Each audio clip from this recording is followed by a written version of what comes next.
जय हिंद। आज हम लोग बिहार पुलिस के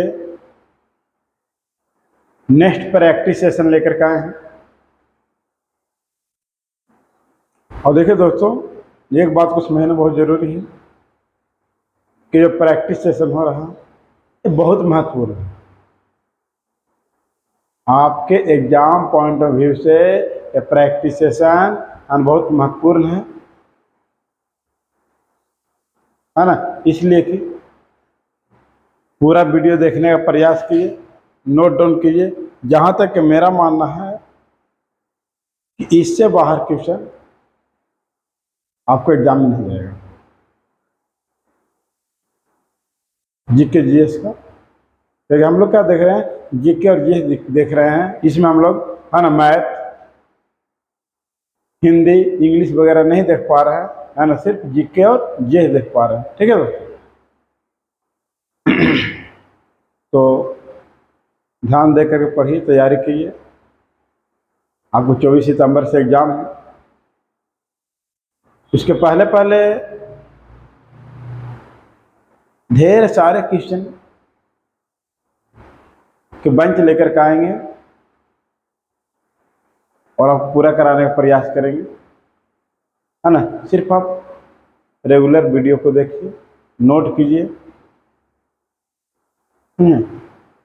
सारे क्वेश्चन आपको जो मोस्ट इम्पोर्टेंट क्वेश्चन रहता है उसको हम लोग छाट के लाने का क्या करते हैं, है ना, प्रयास करते हैं। ठीक है, इसलिए देखना बहुत ज़रूरी है, नोट करना बहुत ज़रूरी है। नोट नहीं कीजिएगा फायदा नहीं होने वाला है ना। सिर्फ वीडियो देखने थोड़ी हो जाएगा, नोट करना पड़ेगा, पढ़ना पड़ेगा, रटना पड़ेगा। वही आपका सोच लीजिए कि यही आपका 24 सितंबर से एग्जाम है ना। तो आपके पास समय बहुत कम है। सोच ली करना क्या है ना। ये नहीं कि हाँ यहाँ गए वहाँ गए, थोड़ा वीडियो देख लिए बस हो गया, उतना थोड़ी ना होगा। आपको पढ़ना तो पड़ेगा ही। ठीक है, कहीं भी पढ़िए, बेहतर से पढ़िए। ठीक है, आप खुद से डिसीजन ले सकते कहाँ पढ़ना चाहिए, कहाँ सिर्फ बकवास हो रहा है, कहाँ क्वेश्चन का बेंच दिया जा रहा है, कहाँ मोस्ट इम्पोर्टेंट क्वेश्चन दिया जा रहा है, ये आप खुद समझदार हैं। ठीक है, चलिए देखिए हम लोग क्वेश्चन पे आते हैं, बात कम करते हुए। देखिए पहला क्वेश्चन देखिएगा।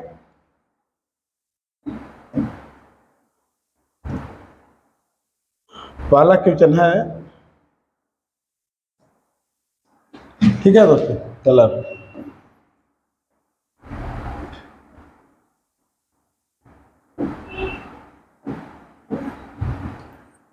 चलो ठीक है, ठीक है। देखिए पहला क्वेश्चन देखिए। पहला क्वेश्चन क्या है आपका, क्या गुजरात विजय के यादगार में अकबर ने निम्नलिखित में से किसका निर्माण करवाया था। ये गुजरात विजय के दौरान है ना, गुजरात विजय के याद में जाकर के अकबर ने किसका निर्माण करवाया था।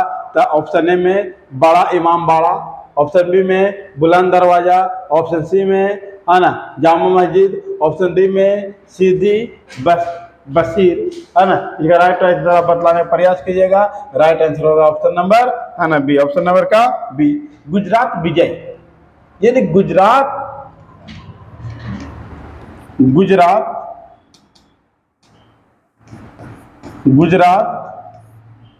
विजय किसके किसके बीच हुआ था। तो अकबर और मुजफ्फरा शाह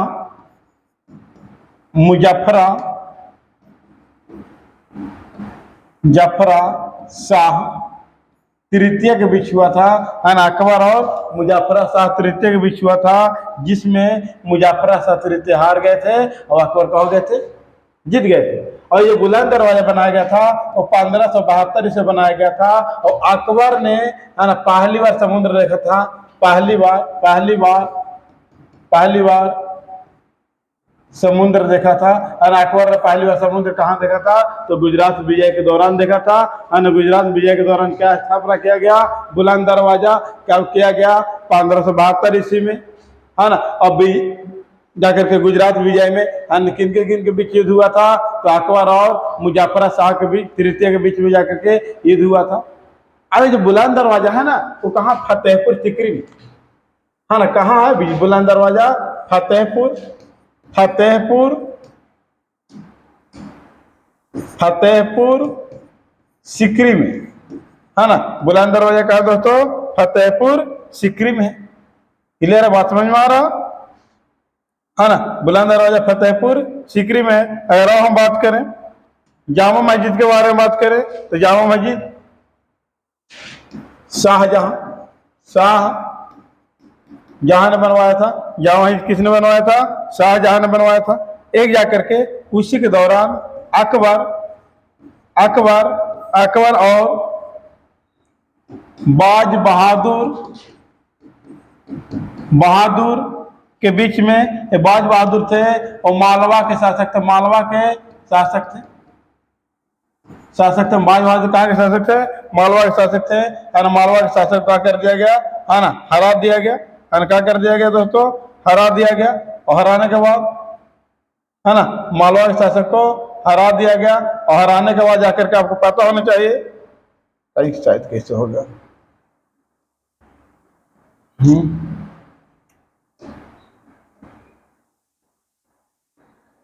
है ना।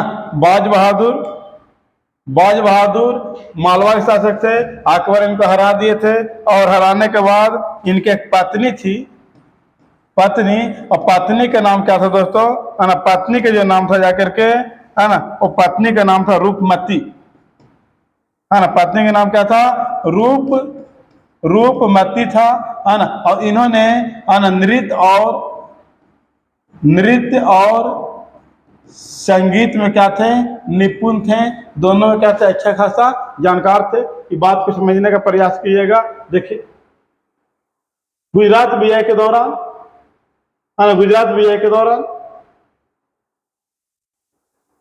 अकबर ने निम्नलिखित में से क्या निर्माण करवाया था? तो बुलंद दरवाजा करवाया था। कब करवाया था? 1572 ईस्वी में। अब अकबर ने गुजरात विजय के दौरान ही पहली बार क्या देखा? तो समुद्र देखा था। गुजरात किसके साथ युद्ध हुआ था गुजरात में? तो मुजफ्फर शाह तृतीय और अकबर के बीच में। अकबर जीत गए तो मुजफ्फर शाह तृतीय निर्धार हार गए थे। है ना। बुलंद दरवाजा है कहा? फतेहपुर सीकरी में। फतेहपुर सीकरी के भी स्थापना जाकर के अकबर नहीं किए थे। कहेगा फतेहपुर सीकरी का स्थापना किसने किया था? तो अकबर ने किया था। शाह जामा मस्जिद किसने बनवाया था? शाहजहां ने बनवाया था। है ना। फिर अगर देखा जाए कि मालवा के साथ किनके साथ युद्ध हुआ था? है ना। तो बाज बहादुर और अकबर के साथ युद्ध हुआ था। बाज बहादुर हार गए थे। बाज बहादुर की पत्नी थी रूपमती जाकर के नृत्य और संगीत दोनों में क्या थे? निपुण थे। नृत्य और संगीत दोनों में निपुण थे। नेक्स्ट क्वेश्चन में बात करेंगे हम लोग। नेक्स्ट क्वेश्चन है अजंता और एलोरा की गुफा किस राज्य में स्थित है? ऑप्शन ए में मध्य प्रदेश, बी में गुजरात, सी में उड़ीसा और डी में जाकर के महाराष्ट्र। इसका राइट आंसर क्या हो जाएगा दोस्तों? महाराष्ट्र। अजंता की गुफा जो है ना, वो महाराष्ट्र में। और महाराष्ट्र में जाकर कहाँ है? औरंगाबाद है ना। कहा? महाराष्ट्र में औरंगाबाद। अजंता में अगर गुफा की बात करें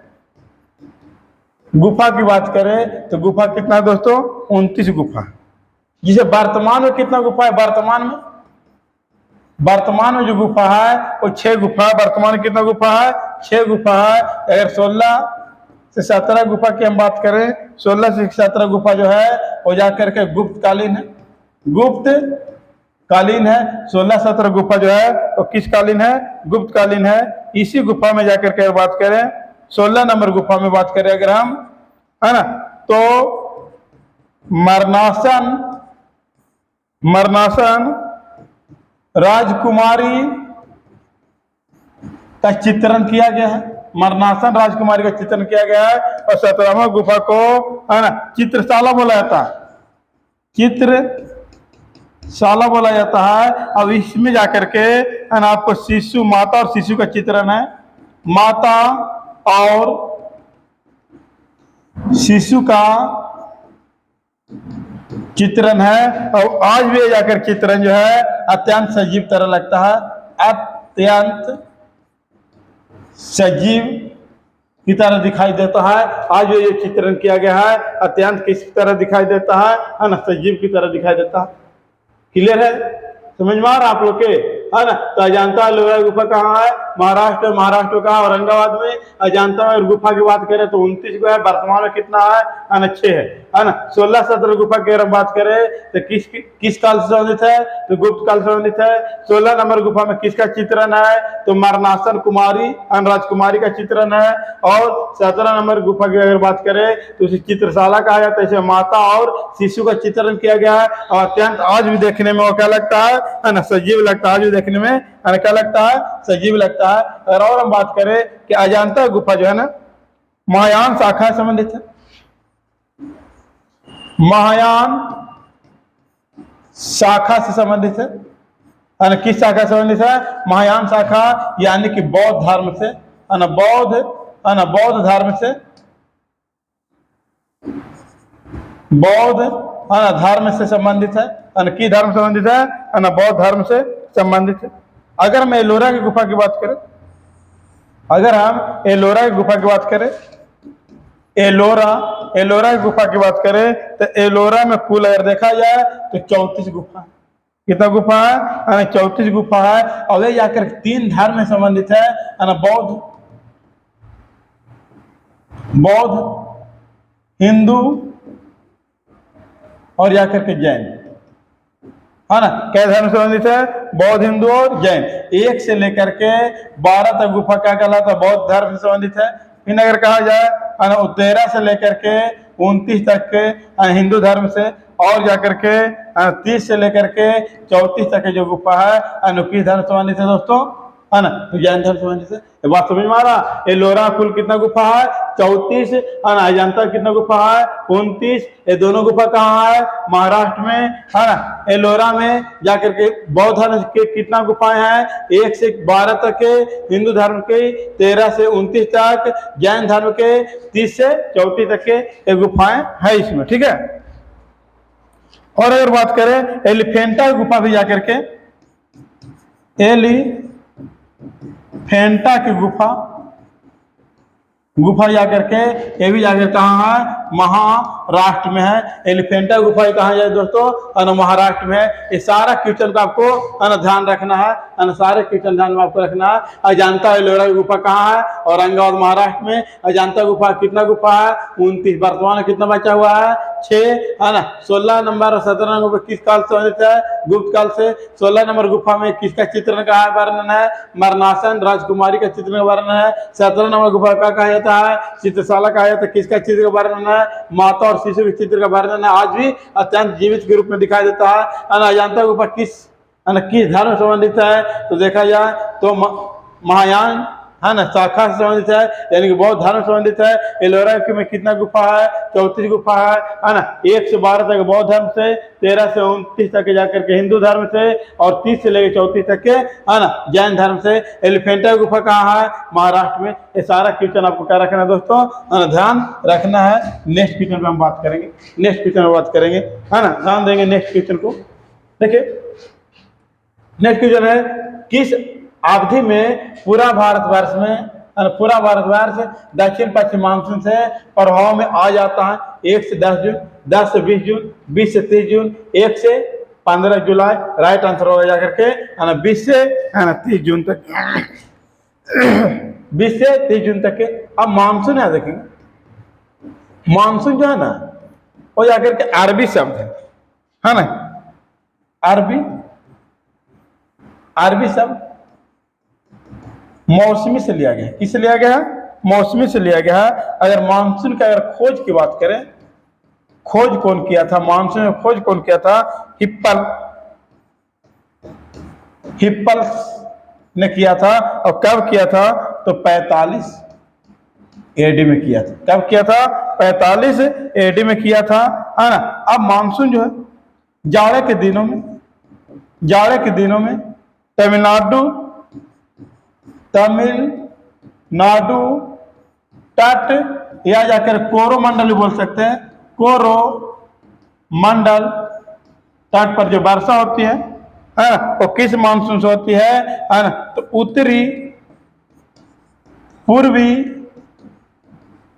मानसून से वर्षा होती है ना, उत्तरी पूर्वी मानसून से होती है। अगर पूरे भारत में देखें, पूरे भारत में 3/4 वर्षा जो होता है, 3/4 जो वर्षा होता है ना, किस मानसून से होता है? तो दक्षिण दक्षिण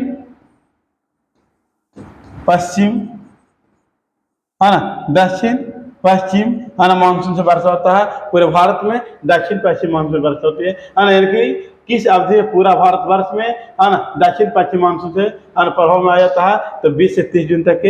इसे अगर सबसे पहली बार देखा जाए तो सबसे पहली बार जो मानसून आता है, पहली बार मानसून आता है, पहली बार, है ना, पहली बार जो मानसून आता है वो कहा था? केरल में आता है। पहली बार भारत मानसून कहा आता है ना, केरल में आता है ना। उसके बाद मानसून कुछ भाषा का शब्द है, अरबी के मौसमी से लिया गया। खोज हिप्पल्स ने किया था। कब किया था? 45 AD में किया था। जाड़े के दिनों तमिलनाडु या कोरोमंडल के तट पर वर्षा होती है ना। किस मानसून से होती है? तो उत्तर पूर्वी मानसून से होती है। इसको लौटती मानसून बोलते हैं ना, लौटती मानसून से, लौटती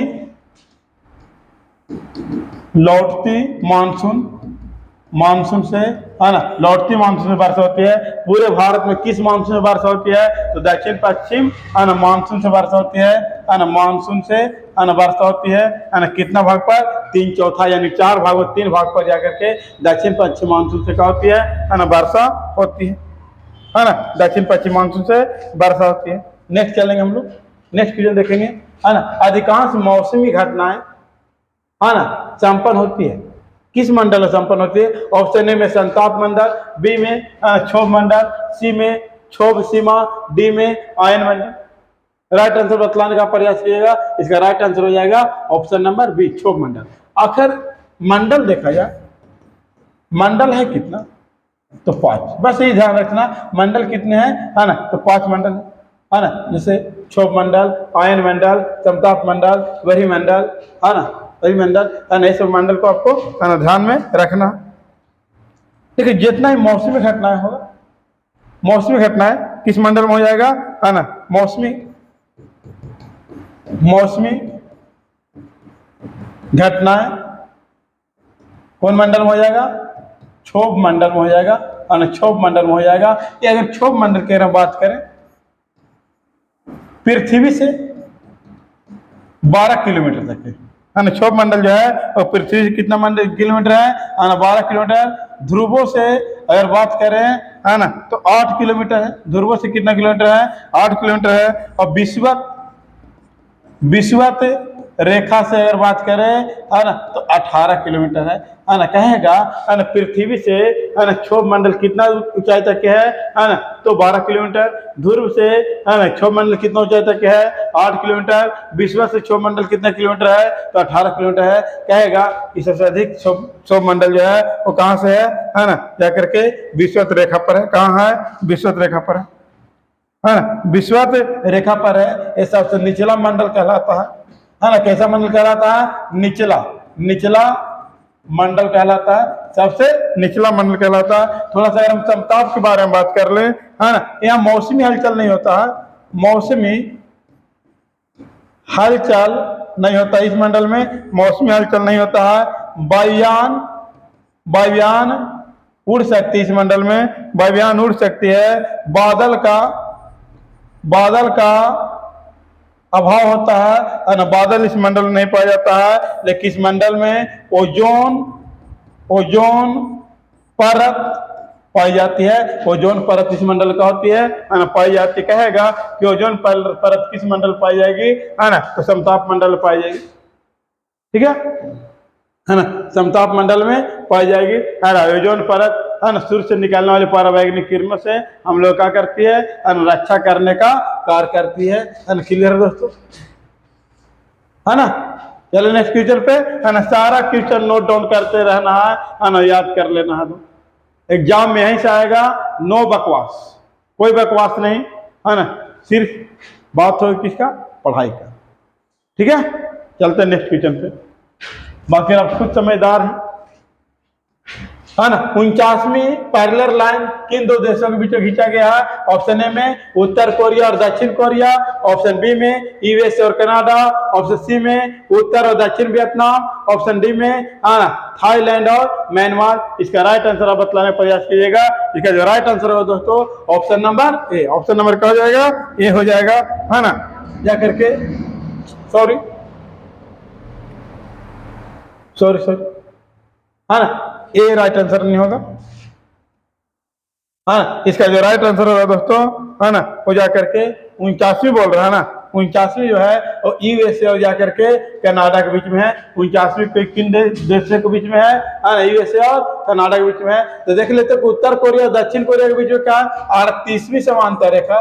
38वीं, है ना, कौन सा समांतर रेखा है? 38वीं समांतर रेखा, है ना। उत्तर वियतनाम और दक्षिण वियतनाम के बीच में कौन रेखा है? 17वीं समांतर रेखा है। कौन रेखा है दोस्तों? 17वीं समांतर रेखा है। अब आपको बताना है कि थाईलैंड और म्यांमार के बीच में कौन सा रेखा है, ये आपको कमेंट बॉक्स में बताना है ना। इतनी ध्यान रखना है ना। 49वीं पैरेलल लाइन जो है वो किन देशों के बीच में है? यूएसए और कनाडा के बीच में। उत्तर कोरिया दक्षिण कोरिया 38वीं समांतर रेखा है, और उत्तर वियतनाम और दक्षिण वियतनाम 17वीं समांतर रेखा है ना। 17वीं समांतर रेखा है ना। कोई दिक्कत है ना? ध्यान दीजिएगा और इसको आप कमेंट बॉक्स में बताइएगा, है ना, कि थाईलैंड और म्यांमार के बीच में, है ना, कौन सा समांतर रेखा खींची गई है ना। ध्यान रखना, ठीक है। नेक्स्ट देखेंगे, अधिकार सामाजिक जीवन की वे दशाएं हैं जिसके बिना मनुष्य अपना पूर्ण विकास नहीं कर पाता है। यह कथन किसने कहा? यह कथन, है ना, किसने कहा? राइट आपको ऑप्शन ए में लास्की का, हॉलैंड का, गार्नर का और ग्रिल क्राइट्स का। और इसका राइट आंसर बताइएगा। इसका राइट आंसर जो हो जाएगा ऑप्शन नंबर ए। क्या हो जाएगा दोस्तों? Option number A. Next question में बात करेंगे। नेक्स्ट क्वेश्चन है ना, cricket tournament Vijay Hazare trophy 2022 का खिताब किसने जीता? ऑप्शन ए में तमिलनाडु, बी में सौराष्ट्र, सी में महाराष्ट्र और जाकर डी में कर्नाटक। इसका राइट आंसर हो जाएगा, है ना, आपको सौराष्ट्र। क्या हो जाएगा दोस्तों? है ना, सौराष्ट्र। विजय हजारे ट्रॉफी कौन जीता था? सौराष्ट्र ने जीता था। रणजी ट्रॉफी भी, रणजी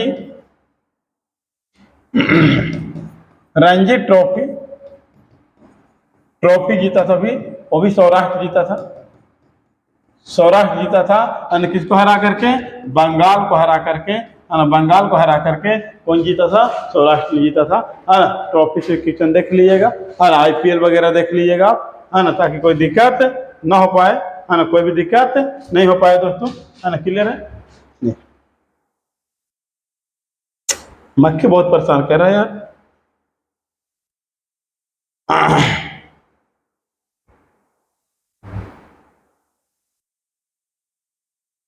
नेक्स्ट क्वेश्चन देखेंगे, है ना, 8 नंबर क्वेश्चन, है ना। कह रहा कि देशी रियासतों के एकीकरण का श्रेय किसे जाता है? ऑप्शन ए में सिराज गोपालाचारी, बी में डॉक्टर राजेंद्र प्रसाद, सी में सरदार पटेल और डी में जाकर के, है ना, नेताजी सुभाष चंद्र बोस। इसका राइट आंसर हो जाएगा सरदार पटेल को। किसको जाता है दोस्तों? है ना, सरदार पटेल को, है ना। जब स्वतंत्रता के समय, स्वतंत्रता के समय, है ना, देशी रियासत जो थे वो लगभग पता आपको 563 थे। कितना थे? 563 थे। और श्रेय किनको दिया गया? सरदार पटेल को। और सरदार पटेल को, है ना, लौह पुरुष क्या कहा जाता है? लौह पुरुष कहा जाता है, पुरुष कहा जाता है। और सरदार की उपाधि, है ना, किनके द्वारा दिया गया था? है ना, गांधी जी के द्वारा दिया गया था। बारदोली, है ना, बारदोली के महिला की ओर से, महिला की ओर से, है ना, महिला की ओर से। क्लियर है ना? कोई दिक्कत है दोस्तों? है ना। बाकी राजेंद्र प्रसाद संविधान सभा के अस्थायी अध्यक्ष थे। सुभाष चंद्र बोस के बारे में बताया था आपको, है ना। सुभाष चंद्र बोस का जन्म कटक में हुआ था। इन्होंने कांग्रेस के 2 बार अध्यक्ष बने थे, 38 में और 39 में। हरिपुरा और या के त्रिपुरी में बने थे, है ना। ये जाकर के आज़ाद हिंद फौज का नेतृत्व किए थे, है ना। और कटक में इनका जन्म हुआ था, तो वहाँ जाकर के कटक जो है चावल अनुसंधान केंद्र है ना। 1945 में इसका वायुयान दुर्घटना में 18 अगस्त 1945 को, है ना, दुर्घटना में इनका शहीद हो गए थे, है ना। शहीद ही बोला जाएगा, है ना। नेक्स्ट चलेंगे। नेक्स्ट, यदि राष्ट्रीय आपातकाल घोषित किया जाता है तो उसे प्रत्येक खाली स्थान बाद सांसद का अनुमोदन करना आवश्यक होगा। यानी कि राष्ट्रीय आपातकाल अगर घोषणा हो जाता तो सबसे पहला नंबर तो समझेंगे कि राष्ट्रीय आपातकाल है कितना में, अनुच्छेद 352, है ना। राष्ट्रीय आपातकाल, वित्तीय आपातकाल, है ना, राष्ट्रीय आपातकाल, राष्ट्रपति शासन और वित्तीय आपातकाल, ये तीनों जाकर के है, है ना, जाकर संविधान के, है ना, 352, 356 और 360 में जाकर के, है ना। तो एक बार एक राष्ट्रीय आपातकाल अगर घोषणा हो जाता है तो जब तक कि युद्ध वगैरह समाप्त न हो, स्थिति समान नहीं कर लिया जाए, तब तक के राष्ट्रीय आपातकाल रहेगा। लेकिन शर्त है कि 6 माह पर के, है ना, 6 माह पर संसद में अनुमोदन कराना आवश्यक होगा। 6 माह पर जाकर के संसद में अनुमोदन कराना क्या हो जाएगा, कराना पड़ेगा। और अनंत समय तक इसको बढ़ाया जा सकता है, अनंत समय तक के बढ़ाया जा सकता है। अगर देखेंगे कि राष्ट्रीय आपातकाल जो है आपका अनुच्छेद कितना में है, अनुच्छेद की बात करें 352, अधिकतम इंफिनिटिव तक के, हाँ, और न्यूनतम जब भी जैसे अति समाप्त हो जाएगा ये स्थिति समान हो जाएगा, है ना, जिसका अति कर लिया जाएगा। ठीक है दोस्तों, नेक्स्ट चलेंगे, है ना। भारतीय संविधान के किस प्रारूप समिति के अध्यक्ष कौन थे, है ना। भारतीय संविधान के प्रारूप समिति के अध्यक्ष कौन थे, है ना। भीमराव अम्बेडकर, पंडित जवाहरलाल नेहरू, डॉक्टर राजेंद्र प्रसाद, जेबी कृपलानी। राइट आंसर होगा जाकर के, है ना, भीमराव अम्बेडकर, है ना। इसमें जाकर के इसका जो प्रारूप समिति का जो गठन किया गया था,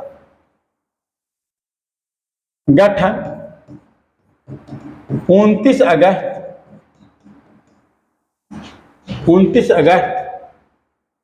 1947 को किया गया था। पूछेगा कि प्रारूप समिति का गठन कब किया गया था, तो 29 अगस्त 1947 किया था। इसमें सदस्य जो थे वो जाकर के 7 थे। कहेगा प्रारूप समिति में, है ना, कितना सदस्य थे, है ना, तो जाकर के 7 थे, है ना। फिर देखा जाए संविधान सभा के सलाहकार कौन थे, संविधान जो महत्वपूर्ण है ना, संविधान सभा के सलाहकार कौन थे, तो बी.एन. राव थे, है ना। बी.एन. राव थे। कहेगा संविधान सभा के, है ना, जो सलाहकार थे वो कौन थे, बी.एन. राव थे, है ना। प्रारूप समिति का स्थापना गठन किसने किए थे, है ना, तो जाकर के, है ना, अम्बेडकर ने किए थे। 29 अगस्त 1947 को कितना सदस्य थे, है ना, तो 7 सदस्य थे इसमें, है ना। संचालन समिति अगर देखा जाए, राजेंद्र प्रसाद संचालन समिति, है ना। कौन समिति दोस्तों, है ना, संचालन समिति, संघ संचालन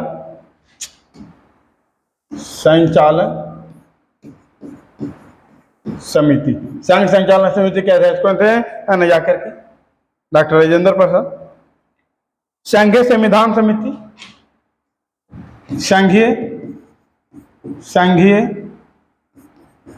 संविधान समिति, पंडित जवाहरलाल नेहरू। संघीय संविधान समिति, पंडित जवाहरलाल नेहरू। प्रांतीय समिति, मौलिक अधिकार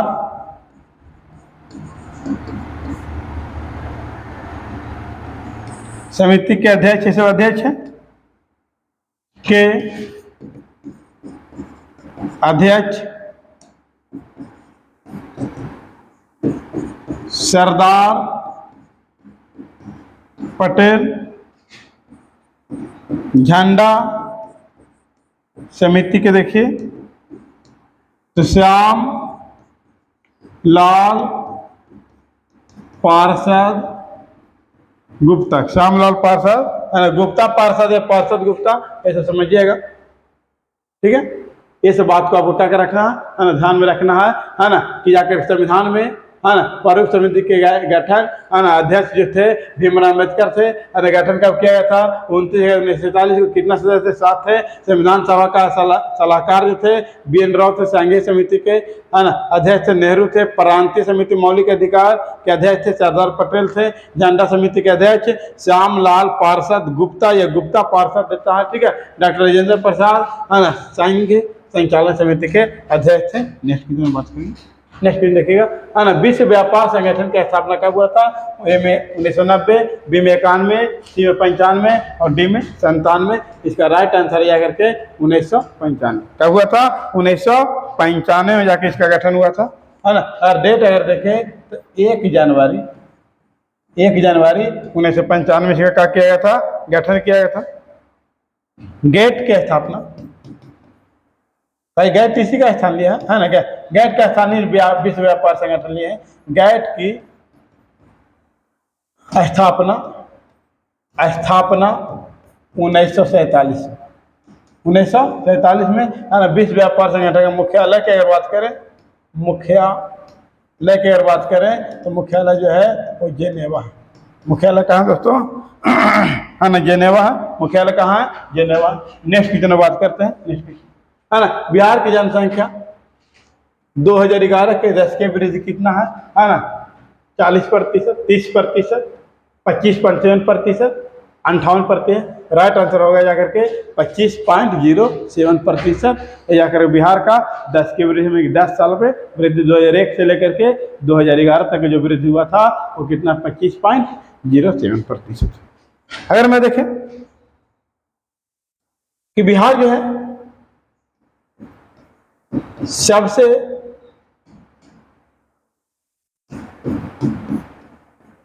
अधिक घनत्व किसका है? तो बिहार का है। 1106 प्रति वर्ग किलोमीटर। कितना? 1106 प्रति वर्ग किलोमीटर। लिंगानुपात की बात करें, लिंगानुपात की बात करें तो जाकर के 918। अगर साक्षरता की अगर हम बात करें तो 61.82% हो जाकर के वो भारत सबसे कम है ना। भारत सबसे कम, सबसे अधिक साक्षरता की अगर बात करें है ना तो जाकर कौन है? तो आपको केरल है। कौन है दोस्तों? है ना। तो सबसे अधिक साक्षरता है ना केरल है। नेक्स्ट बात, भारतीय संविधान के किस अनुच्छेद में अनुसूचित जनजाति आयोग का गठन का प्रावधान है? अनुसूचित जनजाति के लिए राष्ट्रीय आयोग का प्रावधान है। राष्ट्रीय आयोग का क्या प्रावधान है? अनुच्छेद जाकर के 338 के ए हो जाएगा। 338 क्या हो जाएगा दोस्तों? है ना ए हो जाएगा। 338 में राष्ट्रीय अनुसूचित जाति आयोग का 338 में अगर सिर्फ हम बात करें अनुसूचित जाति आयोग, अनुसूचित जाति आयोग का गठन के अनुच्छेद कितना है? 338। अनुच्छेद कितना दोस्तों? 338। लेके अगर बात करेगा कि अनुसूचित जनजाति आयोग का गठन 338 के है ना ए है ना। फिर 16 में जो है जाकर के समानता का अधिकार, लोक नियोजन में है ना अधिकार, हर लोक नियोजन में समानता का अधिकार जो है जाकर के अनुच्छेद 16 में है ना। इसमें जाकर के प्रत्येक जनगणना के बाद लोकसभा सीट का परिसीमन है ना। लोकसभा सीट का परिसीमन प्रत्येक जनगणना के बाद, और जनगणना कितना वर्ष पे होता है? तो 10 वर्ष पे होता है। जनगणना कितना वर्ष पे होता है ना? तो 10 वर्ष पे होता है। कोई दिक्कत? और बात कर लें, ये 65वां संविधान संशोधन के द्वारा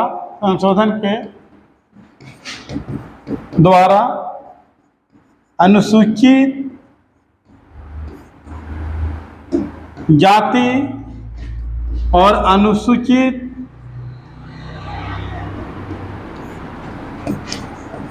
जनजाति कि राष्ट्रीय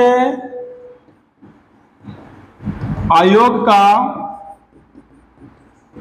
गठन का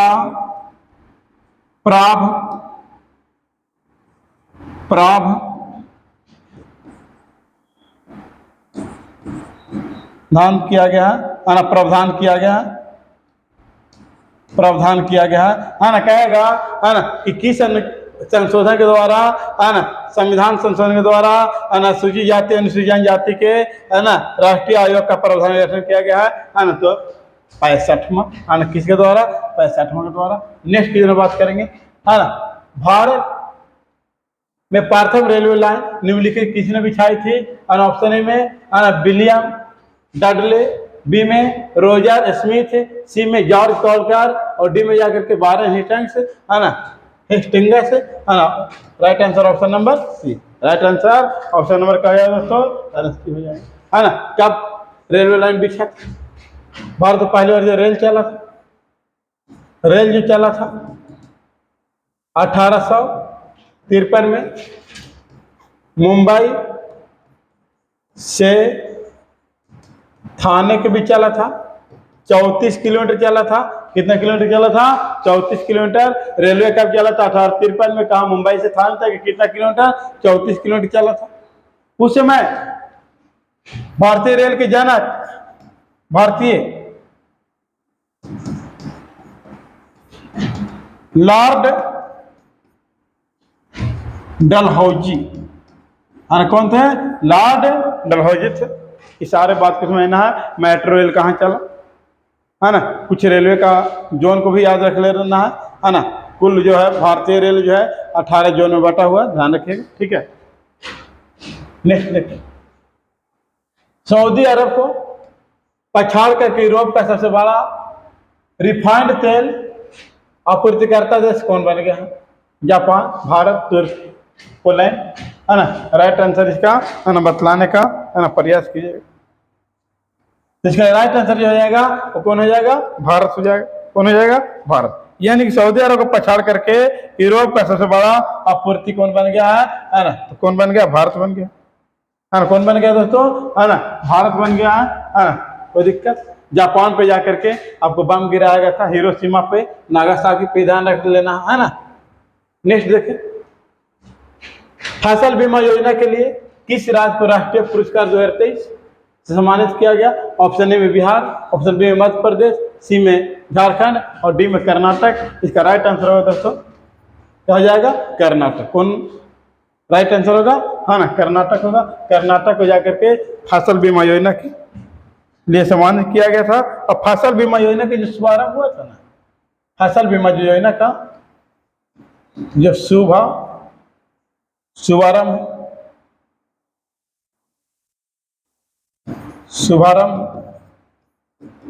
फरवरी 2016 में किया गया था।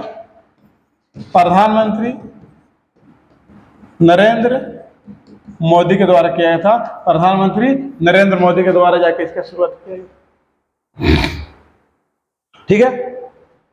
थोड़ा सा राजधानी भी आप लोग ध्यान रख लेना है, कभी कभी ऐसा होता है। बिहार की राजधानी पटना, झारखंड के रांची है ना, मध्य प्रदेश के जाकर के आपको है ना भोपाल, कर्नाटक के जाकर बंगलौर हो जाएगा। लेकिन पूर्वोत्तर भारत वाला जरूर याद कीजिएगा, क्योंकि ज़्यादातर क्वेश्चन जाकर जो फंसेगा तो पूर्वोत्तर भारत से फंसेगा, ठीक है। पूर्वोत्तर भारत में है ना 7 राज्य हैं, वो 7 सिस्टर के नाम से जाने जाते हैं। एक और राज्य कहेगा इनमें से कौन है ना 7 सिस्टर राज्य में नहीं है ना, तो दे देगा ऑप्शन में सिक्किम का। सिक्किम भी पूर्वोत्तर में है, लेकिन उसको शामिल वहाँ पे नहीं किया गया है, ठीक है। नेक्स्ट, बिहार सरकार द्वारा शून्य कार्बन उत्सर्जन का लक्ष्य कब तक रखा गया? ऑप्शन ए में 2030, बी में 2025, ऑप्शन सी में 2035, ऑप्शन डी में 2040। इसका राइट आंसर क्या होगा है ना बतलाने का प्रयास कीजिएगा। इसका जो राइट आंसर होगा दोस्तों है ना, या करके है ना 2040। 2000 क्या हो जाएगा? 40। 2040 में बिहार सरकार ने शून्य कार्बन उत्सर्जन का है ना लक्ष्य को है ना पूरा करने जा रहे हैं, है ना। फिर और देखिए और क्या क्या इनका लक्ष्य है ना, 2025 तक इनका लक्ष्य है। सभी घरों प्रीपेड मीटर, सभी घरों में प्रीपेड मीटर लग जाएगा आपको। फिर 2030 मिल का जो लक्ष्य है हो जा करके 100% साक्षरता, 100% साक्षरता, है ना, ये सभी 100% साक्षरता हासिल कर लेगा जाकर 2030 तक के बिहार, है ना, लक्ष्य है।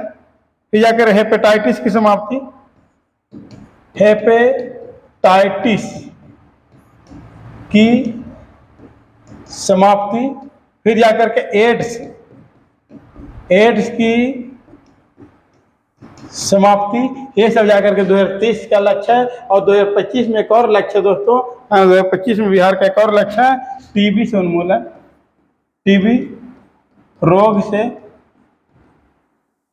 उन्मूलन, है ना, उन्मूलन या समाप्ति बोल सकते हैं, है ना, समाप्ति बोली, समाप्ति हो जाएगी जाकर के। ये सब बिहार सरकार का है लक्ष्य, है ना। कार्बन 0 पर कार्बन का लक्ष्य का हो जाएगा 2040 में पूरा हो जाएगा, है ना। समझ में आ रहा है आप लोग के? बस सिर्फ यही काम कीजिए कि लिखते चलिए, बहुत काम आने वाला है क्वेश्चन। हम आपको 100% बोल सकते हैं, है ना, कि बस क्वेश्चन कंप्लीट कीजिए। जैसे हमको टाइम मिलेगा तो आपको एक दिन में, एक सुबह एक शाम में 2 वीडियो बनाने का आपको हम प्रयास करेंगे, है ना। बस एग्जाम के पहले, है ना, आपका जो भी होगा, है ना, जीके जीएस का जो मुख्य रूप से जो क्वेश्चन होगा जो एग्जाम में आने वाला है, वो हम पूरी तरीका से, है ना, बतलाने का प्रयास करेंगे।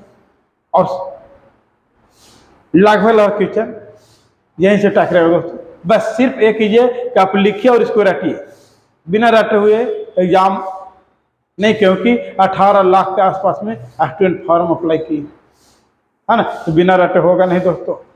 सोचिए कि नहीं बिना रटे हो जाए, संभव नहीं है ना, रटना पड़ेगा। नेक्स्ट क्वेश्चन देखिए, नेक्स्ट क्वेश्चन है काला पैगोंडा के नाम से कौन सा इमारत प्रसिद्ध है? ऑप्शन ए में अंकोर वाट का मंदिर, ऑप्शन बी में विश्वनाथ मंदिर, ऑप्शन सी में कोणार्क का सूर्य मंदिर, ऑप्शन डी में, है ना, मीनाक्षी मंदिर। और राइट आंसर इसका होगा जाकर के, है ना, option number C. Option number क्या हो जाएगा? सी, है ना। कोणार्क का सूर्य मंदिर इसे क्या कहा जाता है ना, ब्लैक पैगोंडा कहा जाता है ना, ब्लैक पैगोंडा कहा जाता है ना। ये जाकर के पुरी में, कहा पुरी? उड़ीसा में, है ना। पुरी कहाँ? उड़ीसा में जाकर के मंदिर है। ये जाकर के 11वीं सदी में, 11वीं सदी में जाकर के, है ना, गंगराज प्रथम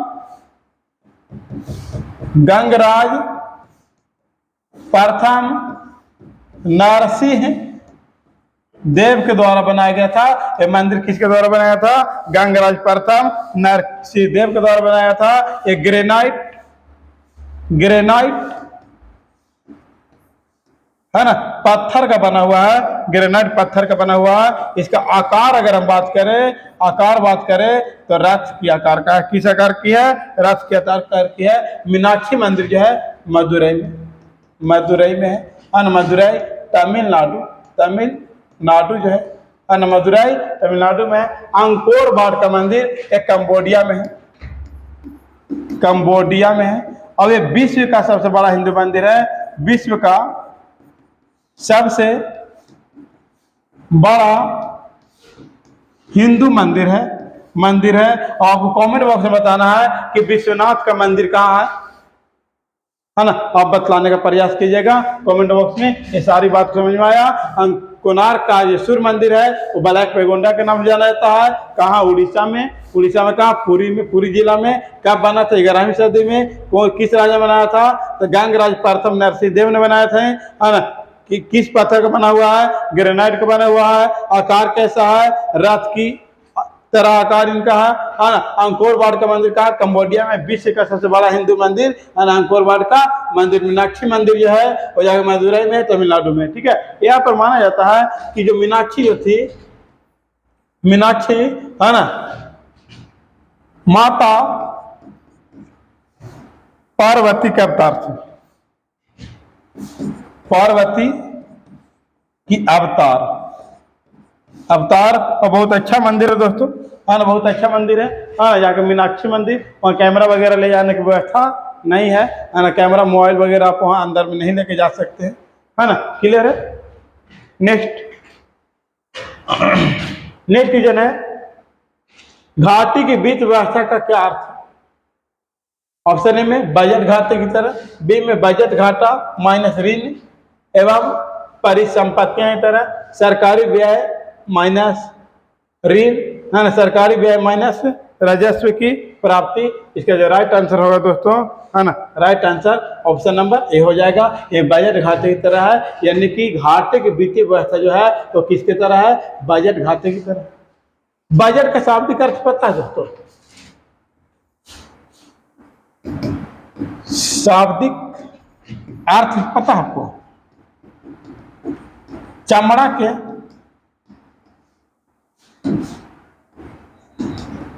थैला होता है। अब बजट जो पेश कौन करते हैं? पेश वित्त मंत्री। बजट पेश कौन करेंगे? है ना, वित्त मंत्री, है ना, बजट पेश करने का कार्य करेंगे, है ना, क्लियर। लेकिन बजट पेश करने का अधिकार किनके है? किनके पास है?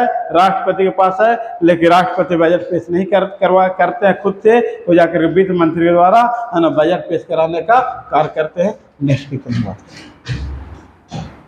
देखिए, मांडू की रानी रूपमती का संबंध किससे है? हाँ, नियम शायद बताया आपको, हाँ बतलाए हैं। हाँ, मांडू की रानी रूपमती का संबंध किससे है? ऑप्शन ए में अलाउद्दीन खिलजी, बी में बाज बहादुर, सी में महावत खां और डी में जाकर के, है ना, जहांगीर। इसका राइट आंसर आप बताइएगा दोस्तों। ये राइट आंसर होगा बाज बहादुर, है ना। क्या होगा राइट आंसर? है ना, बाज बहादुर। बाज बहादुर यहां देखेंगे बाज बहादुर के बारे में बात। बाज बहादुर ने रानी रूपमती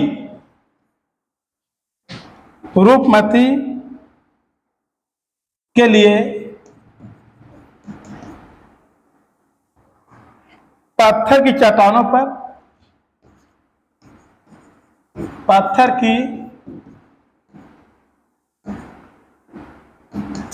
पर महल बनवाया था। और ये जाकर के महल जो है, और ये महल अब किस चट्टान पे है ना, तो विंध्याचल पर्वत पे है। विंध्याचल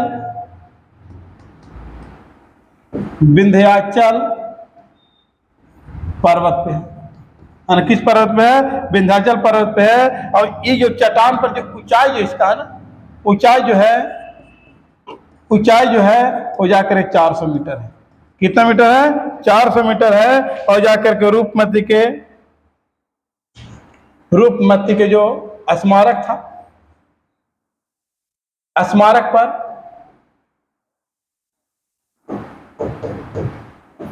पर जानते हैं अकबर के द्वारा, किन के द्वारा? अकबर के द्वारा शहीदा ए सफा लिखा गया था। शहीदा ए सफा लिखवाया गया था, है ना, जाकर के बाज बहादुर के मकबरा में जाकर के अकबर के द्वारा, किसके द्वारा? अकबर द्वारा ही लिखाया गया